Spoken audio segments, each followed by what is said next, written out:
പത്തനംതിട്ട പ്ലാന്തോട് ശബരിമല തീർത്ഥാടകരുടെ വാഹനത്തിന് തീപിടിച്ചു. പാലക്കാട് സ്വദേശികളായ 6 അംഗ സംഘം സഞ്ചരിച്ച കാറിനാണ് തീപിടിച്ചത്. ആളപായമൊന്നും റിപ്പോർട്ട് ചെയ്തിട്ടില്ല. എ.വി. ജയശങ്കർ ചേരുന്നുണ്ട് പത്തനംതിട്ടയിൽ നിന്ന് വിവരങ്ങളുമായി.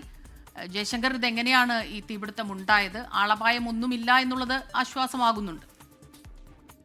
അതായത് സ്മിത, ഇന്ന് പുലർച്ചെ 3:30യോടുകൂടിയാണ് ഈ ശബരിമല തീർത്ഥാടകർ സഞ്ചരിച്ച കാറിന് തീപിടിച്ചത്. ഈ പമ്പ പാതയിൽ അട്ടത്തോടിനും ചാലക്കയത്തിനും ഇടയിൽ പ്ലാന്തോട് ഭാഗത്താണ് പുലർച്ചെ തീപിടുത്തം ഉണ്ടായത്. പാലക്കാട് നിന്ന് വന്ന 6 അംഗ സംഘമായിരുന്നു ഈ കാറിൽ ഉണ്ടായിരുന്നത്. കാറിൽ നിന്ന് പുക ഉയർന്നതിനെ തുടർന്ന് ഇവർ പുറത്തിറങ്ങി. പിന്നാലെ ഈ കാറ് കത്തി അമരുകയായിരുന്നു. വലിയ തോതിൽ കാറിൽ തീപിടുത്തം ഉണ്ടായി. പിന്നീട് പമ്പ കൺട്രോൾ റൂമിൽ നിന്നും വിവരം അറിയിച്ചതിനെ തുടർന്ന് ഫയർഫോഴ്സ് എത്തി തീ അണയ്ക്കുകയായിരുന്നു.